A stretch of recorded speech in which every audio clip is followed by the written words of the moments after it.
G'day Corbanthians, Webby here. Today we're going to have a look at assembly of our control box and our new heroes. There's a few things that you need to look out for, a few tips and tricks. So let's get started. So in the kit, we're focusing more on the entry level kit for this one. We'll make a separate video for the extra steps in the deluxe kit. But you'll get your clamp card, your rails, your 2 switch PCBs. There'll be another bag that has 7 of these pins that are unsoldered. And then you have your 5 longer pins that will interface with our chassis. So what you want to do first off is find the small pins. Now these are tiny pins, they're like 2 by 2 millimeters, so you want to make sure that you don't lose them. They'll go through the top side of the board like so they come down through there. If you're using the longer pins are only really used in the deluxe kit, but we put these ones in here to show you what it's going to look like. So you want to solder these. A few things to look out for in this section. You might find that it's a little bit too wide, so you just might need to sand the sides a little bit if it doesn't fit in the control box. But the biggest thing you want to look out for is when you solder these pins in, you want to make sure that it's flush on the bottom. So here we had a bit of solder that leaked through, so we just hit this with the Dremel, and you can see here it's flush. So that's just basically the biggest thing. To ensure, if you want to make sure that it's not going to ground, you can just put a little bit of Captain tape. But again, it's only really for the deluxe kit that you need to worry about it. If you've got the entry level kit, then you wouldn't have got the display board, and all that these pins do is interface with our board to be able to use this button to turn it on to try and reproduce the cave scene. So once that's done, we just need to disassemble it. You need a 2mm Allen key, which will be provided, and a Phillips head screwdriver. So you want to use the Phillips to undo this screw here, like that. There's also a washer that's underneath, so you want to make sure that you don't lose that. This will come out. This is the plungers. Then you want to undo the screw here. This screw will come with a washer. Sometimes you might find that depending on the hilt, because it seems to vary across hilts, this might be a little bit too long. So when we assemble the box, we'll come back to this and I'll show you what I mean. So you might not be able to use it with the washer. So for ours, we've tested this before, and it doesn't fit with the washer because we actually ground off a little bit too much. So once this is all apart, you have your pin connector here. Now what these pins do is interface on our kit with this pad here. We made it this way so we could have a fully removable core. All the other ones in our past versions of the heroes have all been fixed in place. So you could have a crystal chamber where you can take the top part, which is cool, but we wanted to make it so it can be fully removable. So we had to engineer a solution for that, and it just means it's a bit more involved putting this together. So you want to take these pins and just sit them inside here. You don't have to glue them, you don't have to solder them, they just sit and then they get wedged in by the switch PCB. So you want to put this in here like that. Then you want to put your control box on, like that. It can only go on one way because the holes will line up. Then you want to get your switch PCB. Make sure that you put the 2 little things here, and make sure that they're in the pocket. So again, the V3 board, switch PCB board, will have 2 switches. The Profi V2 board will be 1 switch, and that's due to the amount of FETs on the Profi by lighting up the little arrows. So just keep that in mind. So that wants to go in there like that to line up in the hole. Then you want to get your 2mm screw. And again, this one we'd ground the screw too far, so we don't use a washer. So you just want to put that in there. When you put it in, you also will feel it. There'll be a little bit of flex because what's happening is these top pins are compressing against the other pins inside, and that's what interfaces again with our chassis. So you want to put that on there. You do want to make sure this washer's in here. This will be on the top of this screw here. So you just want to line that one up. Well, actually, first off, put your plungers in. They can only go in one way, like that. So then put the box on. Phillips head.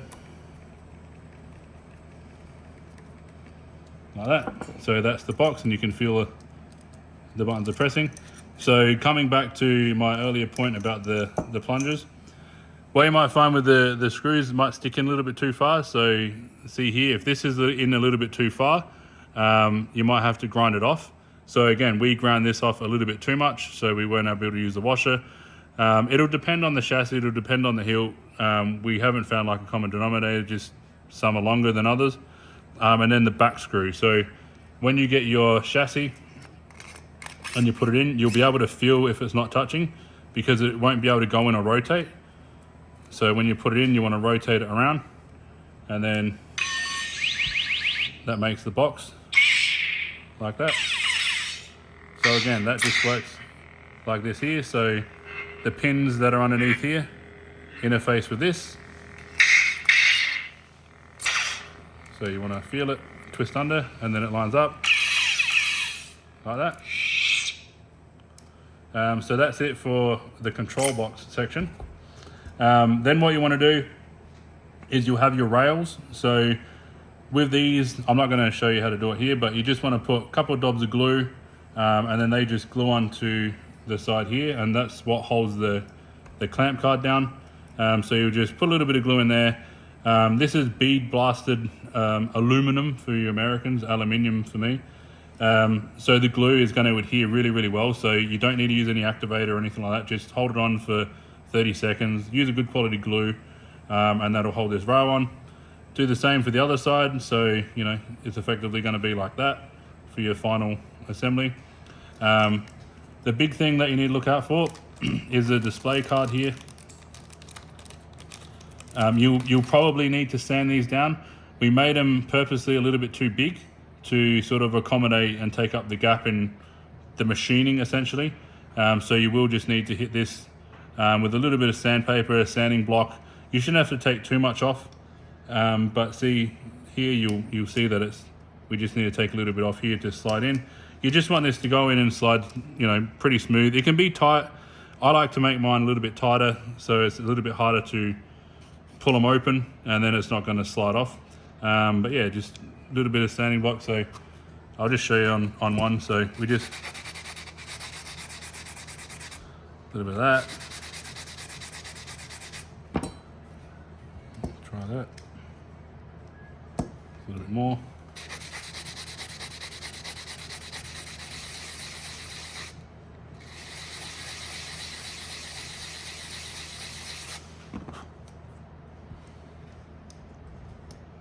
We're getting there. So see, we're getting there. It's still a little bit too tight. Oh, that's actually pretty good.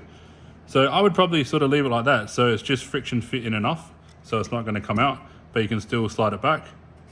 So yeah, that's, I mean, it's your personal preference how much you want it to slide. That's good for me. One other note with the clamp card, this is raw copper, so it will oxidize over time. I personally like the look of that. I like how it just, like on the original prop, it will just start to tarnish and change color over time. If you want to prevent this or the neck, you can just buff this with, you know, like a microfiber cloth, and then just hit it with some clear coat. That's it, like a matte clear coat, or if you want it to be gloss clear coat. Same with the clamp card.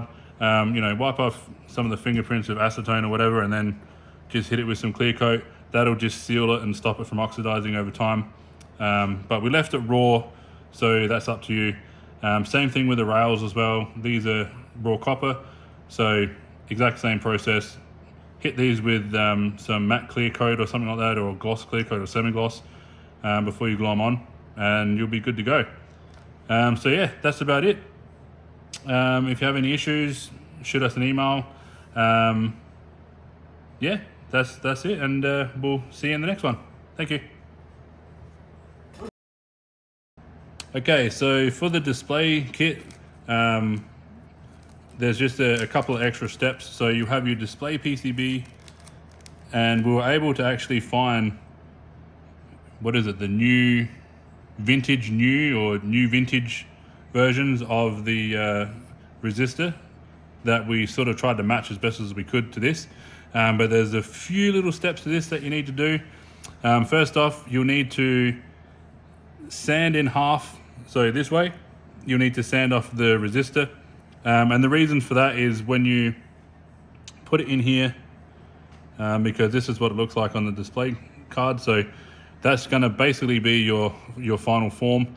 If you don't sand it, I mean, you can try it just to see how you go.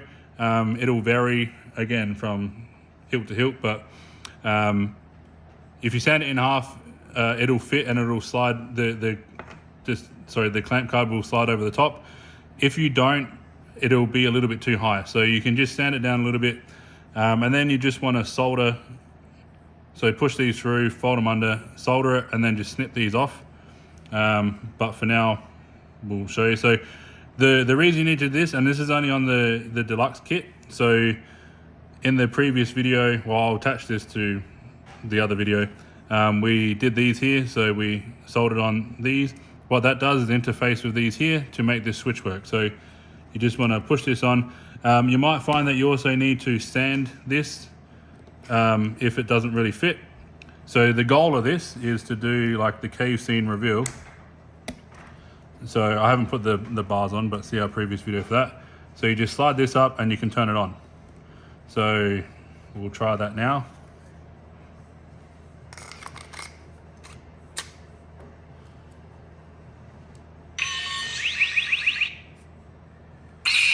Like that. So if you're trying to recreate the cave scene, look, I mean, we tried to do it as best we could. The cave scene didn't have a crystal chamber or anything, or a kill switch, but we tried to make it sort of so you could relive that special moment. So you just slide this up, and then the first 75 sets of these installed got the Wonawonga tool, which was made from that deleted scene, and he still has them available to purchase if you were after the first 75. So we wanted to try and recreate that scene. So you have your little tool, you push up your little clamp card, and then you just are able to turn it on. And yeah, we just wanted to make that happen for you guys. It's cool. And that's it. So that's the only extra little step you need to do for the display kits. We put a lot of effort into these, and we really hope that you enjoy them. And if you have any issues, as always, just shoot us an email, and we'll catch you in the next one.